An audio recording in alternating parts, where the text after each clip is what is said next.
Industrialist के घर के बाहर जो है ये बॉम्ब प्लांट किया करते थे और 100 करोड़ का वसूली रैकेट चलाया करते थे। आदिवासी स्टेट है, क्या बिगाड़ा वहाँ के 55% ओबीसी ने? मैं भारतीय जनता पार्टी क्या ओबीसी के साथ में कि नहीं है, ऐसा तो नहीं सकता। इंडिया गठबंधन के हक में लोकसभा चुनाव में वो बुलबुला हम लीडर्स ऑफ कैमरा कह रहे थे कि हम बिल्कुल साफ हैं, हम हार रहे हैं। वोट शेयर बढ़कर आपका चला गया 46%, बीजेपी का घट गया था 12% लोकसभा चुनाव में। इन चीजों के परमुटेशन कम्बिनेशन का रिजल्ट है ये जो नतीजे हैं। बीजेपी ने सिफारिश भेज दी केंद्र सरकार को।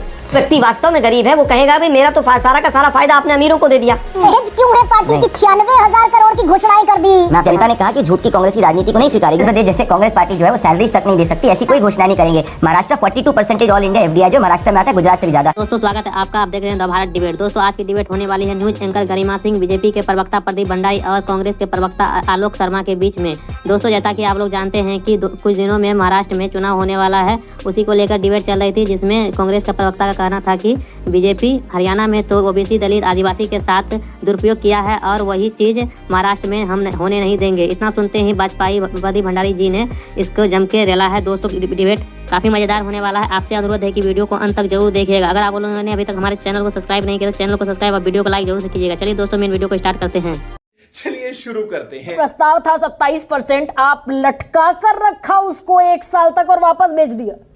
देखिए इनके लिए सिर्फ और सिर्फ हेमंत सोरेन जो परिवारवादी नेता है वही आदिवासी समाज के रिप्रेजेंटेटिव हो सकते हैं। इनकी कुर्सी से इतनी ललक थी कि एकदम से जेल के बाहर आए तो चंपाई सोरेन को हटाने का प्रयास करा और इसके कारण एक जमीनी आदिवासी नेता जो है वो भारतीय जनता पार्टी के पास चुना, क्योंकि उसको पता था कि हेमंत सोरेन जी की सरकार इन्फिल्ट्रेटर्स के साथ में खड़ी है और भारतीय जनता पार्टी के साथ में इनको खड़ा होना पड़ेगा। इनको क्या पता बीजेपी के बारे में? नहीं, मेरे को उनका जवाब देने तो दीजिए पहले। इनको क्या पता भारतीय जनता पार्टी के बारे में? हेमंत बिस्वा शर्मा जी हमारे साथ में है, एकनाथ शिंदे जी एनडीए की सरकार में, और महाराष्ट्र के अंदर ये बॉम्ब वाली सरकार चलाया करते थे, जहां इंडस्ट्रियलिस्ट के घर के बाहर जो है ये बॉम्ब प्लांट किया करते थे और 100 करोड़ का वसूली रैकेट चलाया करते थे। इसीलिए महाराष्ट्र हमारी तरफ लाने वाला है। जरा भाई आदिवासी स्टेट है, क्या बिगाड़ा वहां के 55% ओबीसी ने? मैं तो एक चीज नहीं समझ पा रहा गरिमा जी, आप निर्णय करिए कि भारतीय जनता पार्टी क्या ओबीसी के साथ में कि नहीं है। ऐसा तो नहीं सकता आप कहिए कि यहाँ पे अरे हम तो सबका साथ सबका विकास ना, हम नहीं करते। आपकी सोच वोट बैंक ओबीसी से सुनिए ना, आपकी सोच है वो। नहीं सोच नहीं है, मैं तो आपके सामने आंकड़ा रख रही हूं। मैं आपको प्रूफ करूंगा डेटा से, बोलिए। मैं बता देती हूँ। ओबीसी को 27% आरक्षण देने के लिए प्रस्ताव भेजा गया सरकार के पास कि नवी अनुसूची में डाल दो, 27% कर दो। राज्यपाल के पास वो 1 साल तक लटका पड़ा रहा, ये कहकर वापस भेज दिया कि भाई आपके पास आयोग की संस्तुति है नहीं।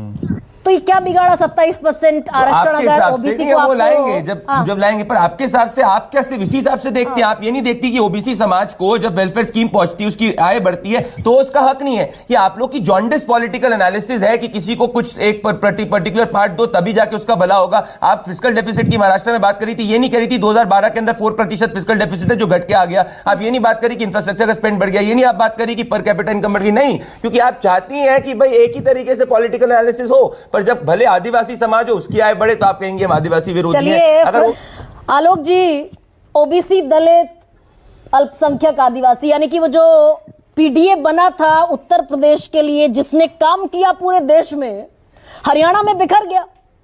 अगर महाराष्ट्र में भी ये आपका बिखरता हुआ समीकरण दिखा ओबीसी एससी एसटी, तो यानी कि वो जो चला इंडिया गठबंधन के हक में लोकसभा चुनाव में वो बुलबुला था।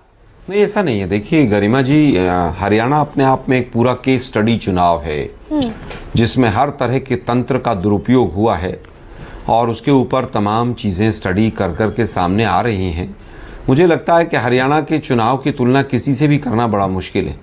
जहां बीजेपी वाले तमाम लीडर्स ऑफ कैमरा कह रहे थे कि हम बिल्कुल साफ हैं, हम हार रहे हैं, और उसके बाद जिस तरह के नतीजे आए हैं उसने पूरे देश को ही चौंकाया है। अब बात आती है पीडीए की, या जो कॉम्बिनेशन आपने बात की है कि नेताओं का इंटरेस्ट ऊपर रहा, पार्टी का इंटरेस्ट नीचे चला गया। इस तरह से अभी तमाम घोषणाएं आपने बताई, इसमें टोल की भी घोषणा है कि टोल फ्री कर दें और तमाम चीज़ें। लेकिन जो वहाँ पर जो लॉ एंड ऑर्डर की सिचुएशन है, बदलापुर से लेकर अभी तक जो बाबा सिद्दीकी वाला मैटर है, इसको अगर पूरे को आप एनालाइज करें और एक डमी मुख्यमंत्री जिस तरह से बैठाकर बीजेपी पर्दे के पीछे से खेल कर रही है अपने व्यापारी मित्रों के लिए, वहां पर कोई चीज छुपी नहीं है। अभी लोकसभा का चुनाव भी हुआ था कुछ दिन पहले ही। महाराष्ट्र के अंदर लोकसभा के चुनाव के अंदर बीजेपी का सुपड़ा साफ हुआ है।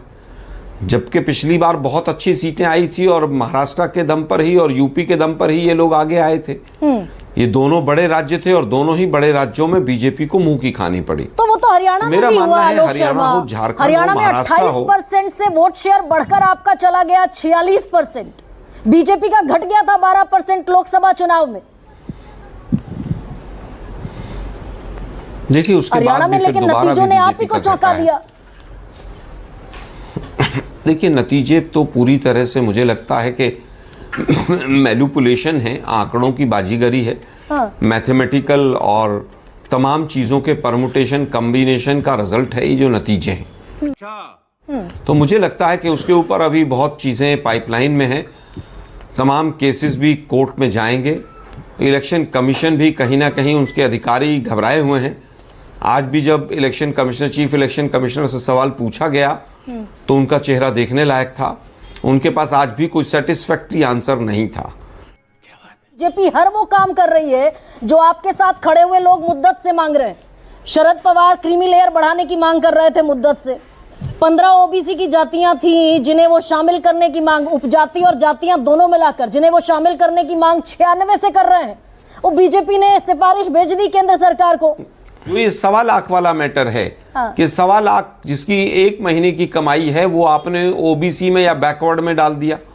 तो इसका अगर आपको कुछ फायदा होगा तो इसके नुकसान भी होंगे। जो व्यक्ति वास्तव में गरीब है वो कहेगा भाई मेरा तो सारा का सारा फायदा आपने अमीरों को दे दिया।